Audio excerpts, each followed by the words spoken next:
vamos direto a Petrópolis. Vamos conversar com Yuri Moura. Ele é vereador pelo PSOL em Petrópolis, presidente da Comissão de Direitos Humanos da Câmara Municipal daquele município, é professor de História, tem especialização em Gestão de Cidades e Planejamento Urbano. Olá, Yuri, bom dia, seja bem-vindo. Inicialmente, nossa solidariedade. Muito obrigado. Nós precisamos muito de cuidado, muito de um abraço, muito de ajuda, porque realmente estamos vivendo a maior tragédia da nossa história.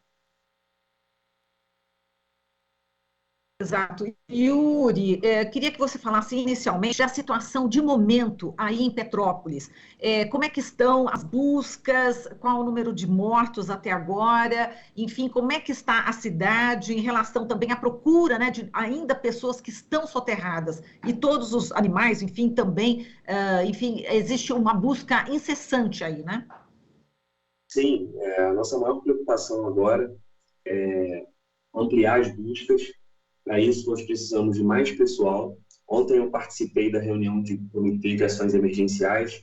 É um momento, no final do dia, ao qual Prefeitura Municipal de Petrópolis, Forças Armadas, Corpo de Bombeiros, Defesa Civil, Câmara e todas as prestadoras de serviços se reúnem no gabinete do prefeito para discutir o dia e planejar o dia seguinte. E o que ficou evidente é que nós precisamos de mais braços, nós precisamos de mais presença de agentes do Estado, do governo federal, do governo estadual, porque as pessoas que estão aqui não estão dando conta, né? Nós temos muitos voluntários, muitas famílias trabalhando por conta própria, porque realmente é uma tragédia absurda. São vários pontos na cidade, várias frentes de trabalho, e apesar dos esforços dos bombeiros, dos agentes de defesa civil, a gente precisa de mais gente aqui. E como está chovendo desde ontem, nós acabamos tendo novos focos de deslizamento, ou seja, lugares que não caíram no primeiro momento da chuva, caíram agora. Aqui, próximo de onde eu moro, para onde eu vou logo mais, inclusive, retornar para o front,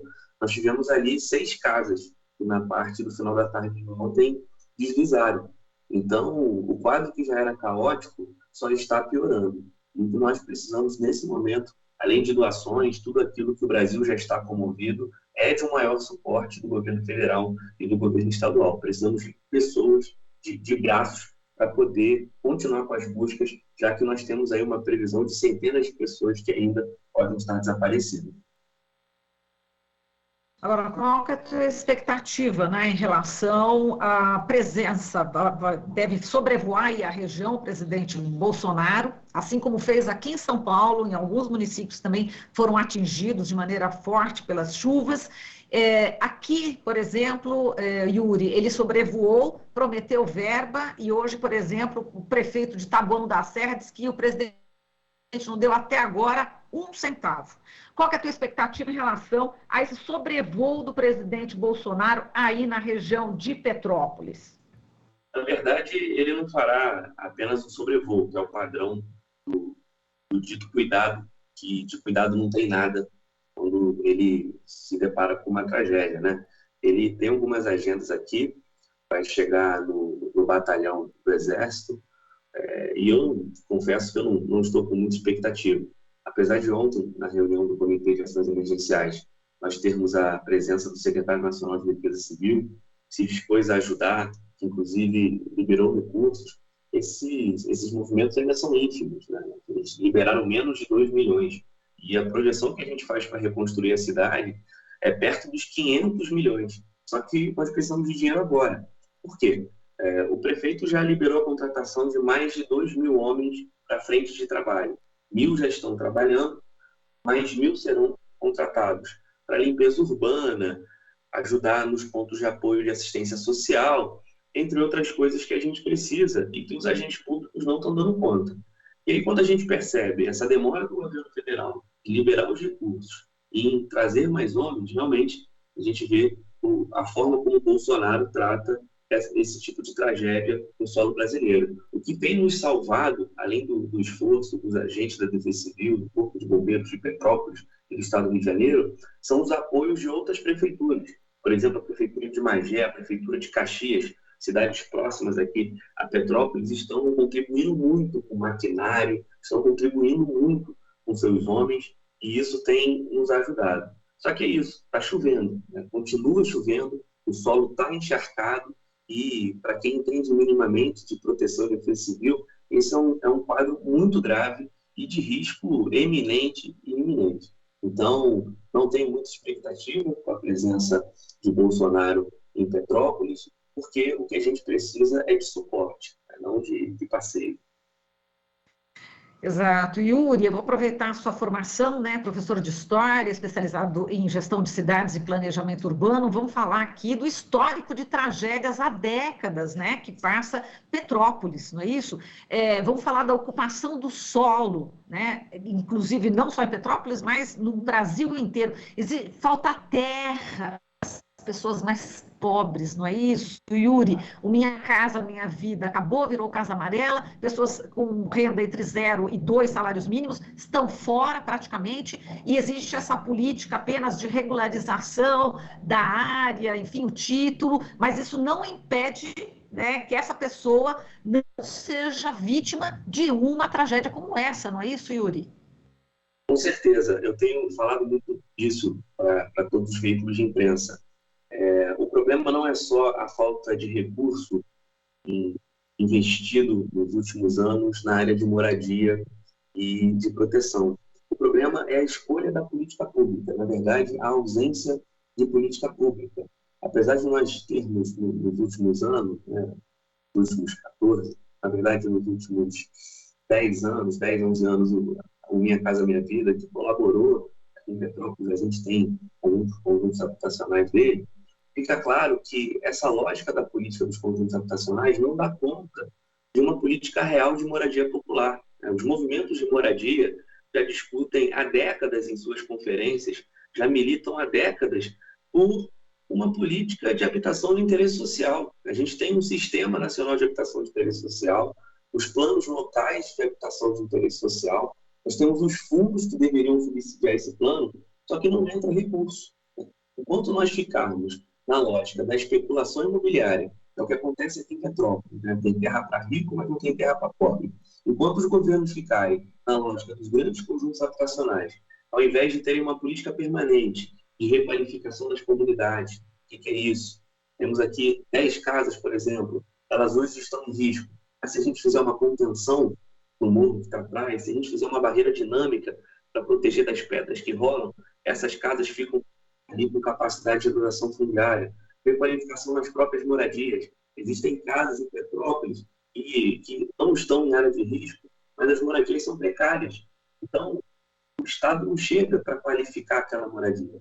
Tem que é o projeto de lei das ATIs, que é Assistência Técnica para Habitação de Interesse Social. Que é o quê? Tentar fazer o óbvio que não foi feito até hoje. Se eu conseguir aprovar esse projeto de lei, a Prefeitura tem arquitetos e engenheiros para visitar as comunidades e sugerir as intervenções necessárias. É uma calha que falta, que ajuda no escoamento da água, é uma forma de construir ali a fundação da casa. Tudo isso interfere. E aí você pega o último plano de redução de riscos em Petrópolis, que foi feito em 2017, e ele já aponta que Petrópolis tem 28 mil famílias vivendo em área de risco ou alto risco, sendo que destas, quase 7 mil precisam ser reassentadas. Ou seja, se nós não tivermos um plano que consegue juntar ações, fazer um mosaico de soluções, reassentamento, requalificação, conjuntos habitacionais, outras formas de moradia, nós não vamos conseguir superar isso e vamos continuar vivendo tragédia. A rua que eu moro caiu em 88. Marilu, eu nasci em 90. Eu sou vereador hoje, presidente da Comissão de Direitos Humanos e estou vivendo a mesma coisa. Em 2011, eu trabalhava na Secretaria de Assistência Social com 19 anos, 21 anos, na verdade, desculpa. Eu vivi a tragédia de 2011. Então, assim, é algo que marca todos nós petropolitanos. Nós somos, sim, um povo resiliente na região serrana, só que falta política pública. E a política pública que falta é de moradia. Uma política de moradia que realmente entenda que isso é direito e que nós precisamos de dignidade. Exato.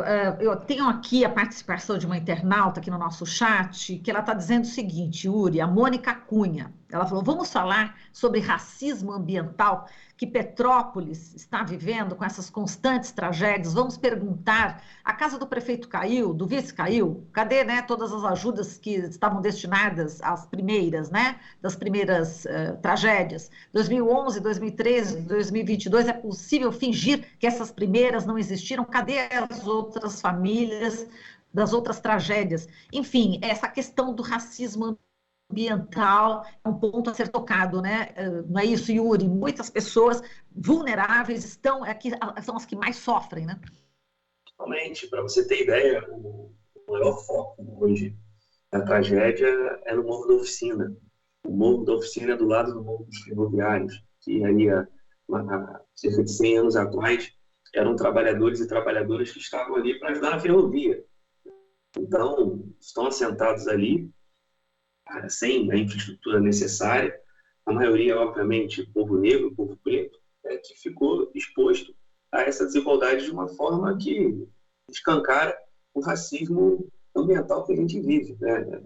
Nós sabemos que é uma questão de classe, é uma questão de raça, é uma questão de gênero, são questões que se cruzam e que acabam, como a gente diz aqui, debaixo da bandeira, né? Petrópolis tem aí, em todas as famílias praticamente, pelo menos da classe trabalhadora, marcas de parentes, amigos, colegas de trabalho que morreram na barreira, é o que a gente fala, né? É algo muito triste. Eu, por exemplo, perdi alguns amigos ali no Morro da Oficina, em outras áreas, a gente tem muita gente desaparecida e dói muito porque, por mais que a gente perceba que tenhamos avançado em política de proteção e defesa civil, porque existem os sistemas de alertas, a gente tem as NUDECs, que são os núcleos nas comunidades com as associações de moradores para tentar criar resiliência, proteção. Na parte de moradia, nós não avançamos em nada. E aí, como a Mônica colocou, enquanto nós colocarmos esses recursos nas mãos das grandes empreiteiras, que fazem conjuntos habitacionais que demoram anos para serem entregues, nós não vamos superar. Marilu, a tragédia de 2011 fez com que centenas de pessoas esperassem por quase 10 anos para receber as suas unidades habitacionais. O conjunto habitacional do Centro de Velhos, que era Minha Casa Minha Vida, foi entregue em 2020. As casas caíram em 2011. Tinha gente que entrou ali da lista de 2003. O aluguel social hoje tem 190 pessoas. Não era reajustado desde 2014. Foi uma indicação legislativa minha que reajustou o aluguel social em 10%. Sabe o que estava acontecendo? Essas pessoas estavam com aluguel social, mas os proprietários pediam um valor acima do que a prefeitura repassa. Então a pessoa perdeu a casa há 10 anos atrás, não recebe a unidade habitacional, o governo dá o aluguel social, essa lista de pessoas no aluguel social só aumenta e agora vai aumentar mais ainda. A gente tem a perspectiva aqui de 800 desabrigados. Olha isso, 800 desabrigados. E aí essas pessoas vão ficar quanto tempo no aluguel social até terem uma moradia digna? É o que a Mônica falou, os recursos são mal investidos e sem a política pública de habitação de interesse social, a gente não vai conseguir superar isso. Tem que mudar a lógica, Marilu, tem que mudar a lógica. Muito bem, Yuri, a gente agradece aqui a sua participação, a gente volta a se falar, com certeza, vamos acompanhar de perto o que está acontecendo em Petrópolis, que está atingindo todos nós brasileiros, estamos assim com o coração realmente apertado, como você falou, é importante nesse momento esse abraço, né, solidário de todo mundo aqui para vocês aí de Petrópolis, viu, Yuri? Um forte abraço para você e na sequência a gente vai continuar ainda um assunto com um jurista bastante importante, porque também é preciso aí as punições, né, as responsabilizações. Nós vamos aprofundar agora o caso, tá bom, Yuri? Muitíssimo obrigada, um forte abraço para você, meu querido.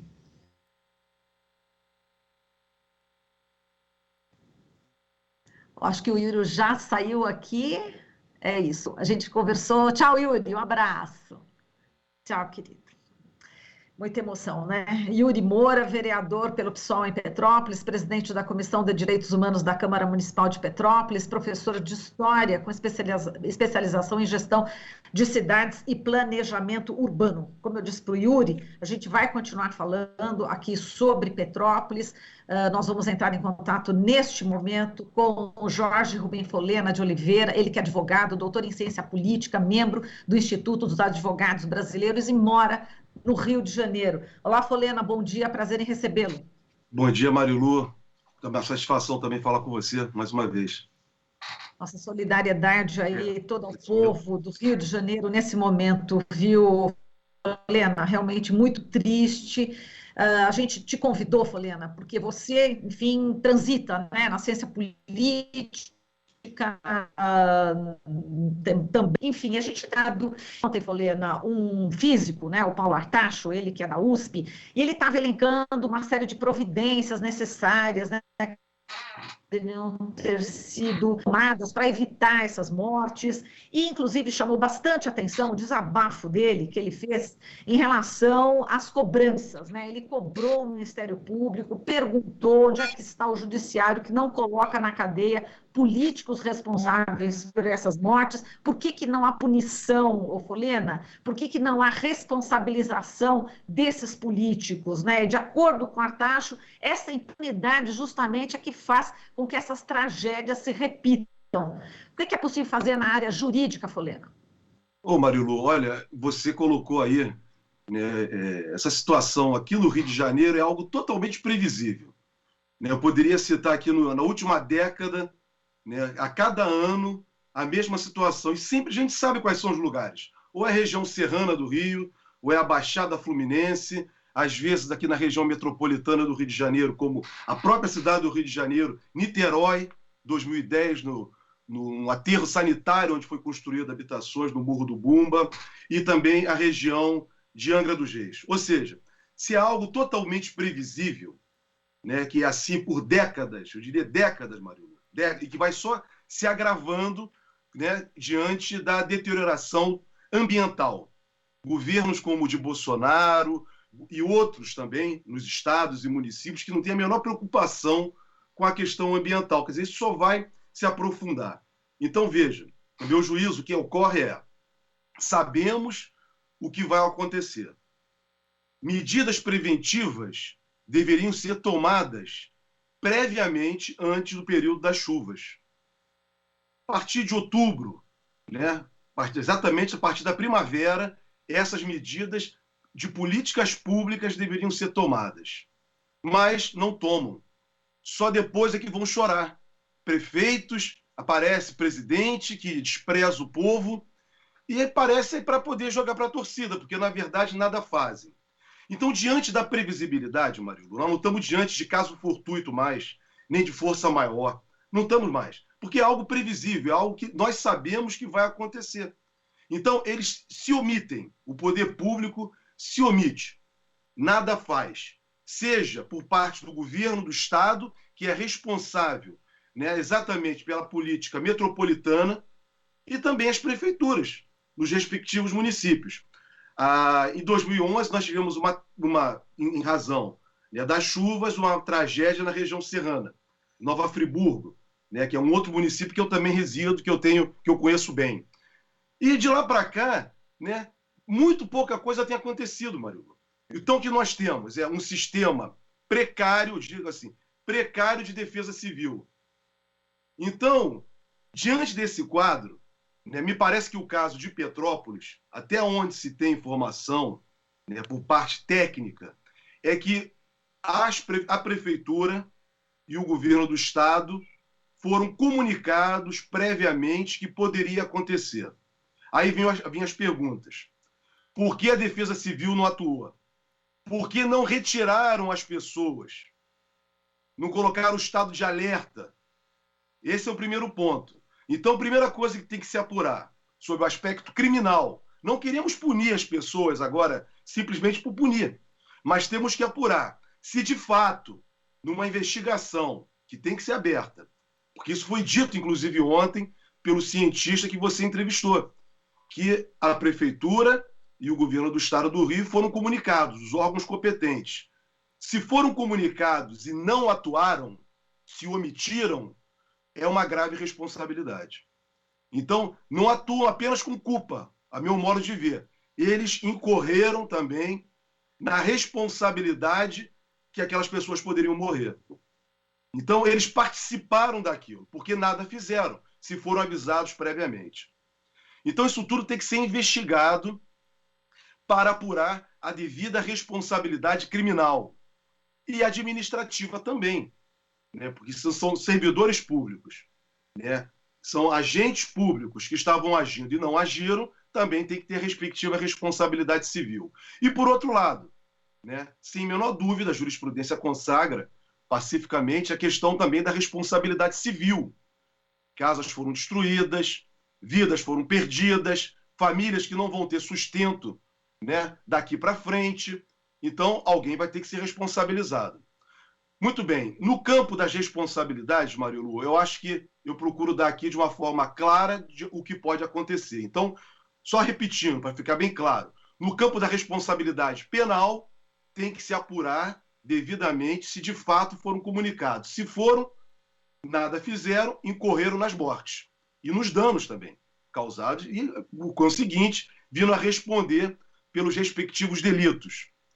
Com relação à responsabilidade civil é direito das pessoas todas terem direito, infelizmente, eu falo infelizmente, porque isso não deveria acontecer, infelizmente, né, serem devidamente reparados por suas casas que foram destruídas, pelos seus objetos pessoais e o principal, Marilu, e o mais triste de todos, que é a perda da vida. Né? As pessoas perderam vidas, famílias vão deixar de serem sustentadas, vão deixar de ter o contato. Ou seja, nós estamos falando do campo da responsabilidade material, patrimonial e moral. Imoral. Das famílias, de todos que os cercam. Então, nesse campo também as pessoas vão poder buscar as suas respectivas, né, indenizações perante a prefeitura, aí vem um ponto que é esse que eu queria destacar, dar mais enfoque. Por quê? Em 2020, durante a pandemia, no mês de julho de 2020, correram no estado de pandemia para aprovar a nova lei de saneamento público. Essa lei de saneamento público foi aprovada exatamente na Câmara com o discurso falacioso de que a iniciativa privada poderia dar melhores condições de saneamento básico para a população pobre. Esse foi o discurso empregado por Jair Bolsonaro, pelos governadores, no caso do Rio de Janeiro, que se queria privatizar. Privatizaram a Companhia Estadual de Águas, nem privatizaram, pior que privatizar, fatiaram, deixaram com ela a responsabilidade maior de entregar a água, de fornecer a água limpa potável, mas quem ganha o lucro é quem vai distribuir, são as empresas privadas que estão explorando. Fizeram isso, fizeram uma grande propaganda, prefeitos e tudo mais. Vamos lá. Questão de drenagem de rios, manejo de águas pluviais é saneamento básico. O que nós vimos em Petrópolis, rios correrem pelas vias públicas de Petrópolis, é o inadequado manejo de águas pluviais, contrariando a própria lei, que estabelece que isso está relacionado diretamente a saneamento público. A meu juízo, Marilu, aí vem a sua pergunta. Um momento triste. A Constituição brasileira não é respeitada, não é cumprida. Né? Nós estamos tratando de direitos humanos, habitação, né? Vida digna, são princípios fundamentais previstos na Constituição e viver em cidade também é uma extensão desses direitos. A Constituição brasileira, né, estabelece exatamente isso, uma preocupação nas cidades para que nós tenhamos uma vida, uma existência digna por parte da população. O que nós menos vemos é existência digna e preocupação das pessoas, né, por parte do poder público com o bem-estar das pessoas. Então, veja, dizem sempre assim, como eu ouvi Bolsonaro falar recentemente em razão dessas tragédias. Por que constroem casa na beira de rio? Por que constroem casas em costas? Eu responderia para ele, porque você, como presidente da República, não estabelece políticas públicas para que assegure um princípio fundamental da moradia. É previsto na Constituição, direito fundamental, está no artigo 6º da Constituição. Você, presidente da República, não assegura e vem culpar as pessoas porque elas são pobres. Criminalizar as pessoas pobres é muito fácil. Agora, por outro lado, cobrar dos concessionários cobrar do poder público por que não fez drenagem de rio, que aconteceu no centro da cidade de Petrópolis, em frente ao Museu Imperial, passa um rio. Naquele lugar, 10 horas da noite, um jornalista aqui no Rio de Janeiro estava reportando.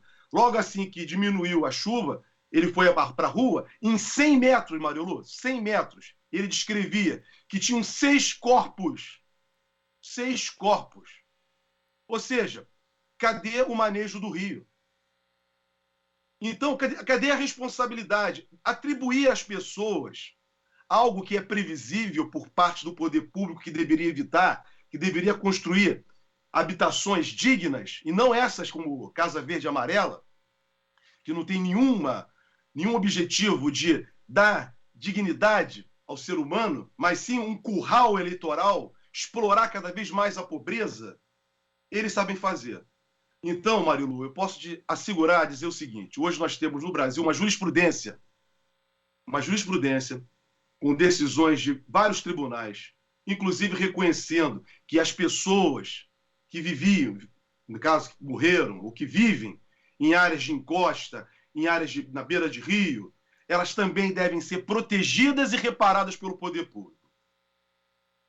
E, por conseguinte, eu diria mais, não basta só o poder público reparar. O poder público reparando, em seguida, porque o poder público somos todos nós e a sociedade, deve buscar a via de regresso contra os agentes públicos que nada fizeram. Então, o Estado brasileiro, os municípios, no caso, aqui no caso de Petrópolis, o município, o Estado do Rio de Janeiro também, se tiver relacionado à região metropolitana, e até mesmo, Marilu, a concessionária de serviço público relacionado a saneamento básico, se ela também tiver responsabilidade. Todos terão que ser responsabilizados, seja por forma direta ou indireta, regressivamente. Então, esse é um quadro, né, de perversidade. Atribuir à pobreza, né, das pessoas a responsabilidade, como faz Bolsonaro, né, como faz o omisso governador do estado do Rio de Janeiro, que é seu aliado, que não sei nem o nome do governador. O Rio de Janeiro é um estado que deveria ser um estado importante na federação pela sua vida cultural, política, sua história política. Tem um governador que sequer a população sabe o nome. É a consequência da tragédia política, não só a tragédia ambiental, que o Brasil foi tomado, o estado do Rio de Janeiro, mas é a tragédia política, é a degradação humana que se dá no estado do Rio de Janeiro, que é um reflexo do Brasil hoje representado por Bolsonaro.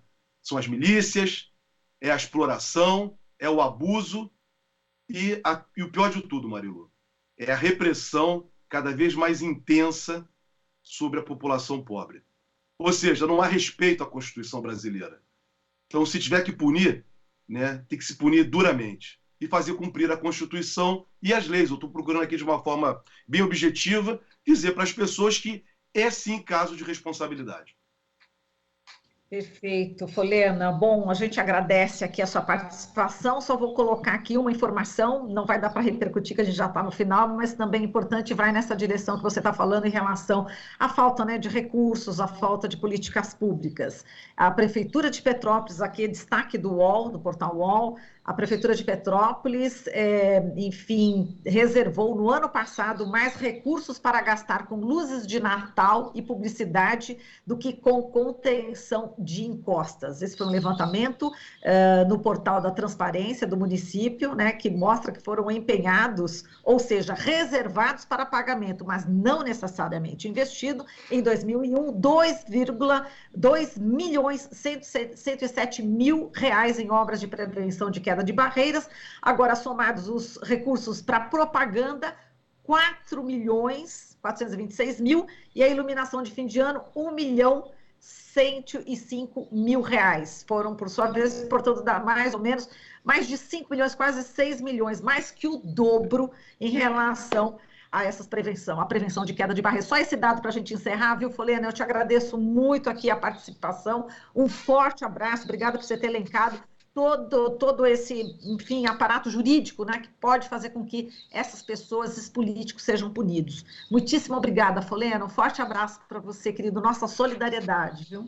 Obrigado, Marilu. Muito obrigado. E solidariedade a todos que perderam todas as famílias, né, que perderam. E temos que continuar em alerta, porque as chuvas continuam aqui no estado do Rio de Janeiro. Exato. Obrigada, Folena. A gente falou aqui com o Jorge Rubem Folena de Oliveira, advogado, doutor em ciência política, membro do Instituto dos Advogados Brasileiros. Você está ouvindo Jornal Brasil Atual. As notícias que os outros não dão.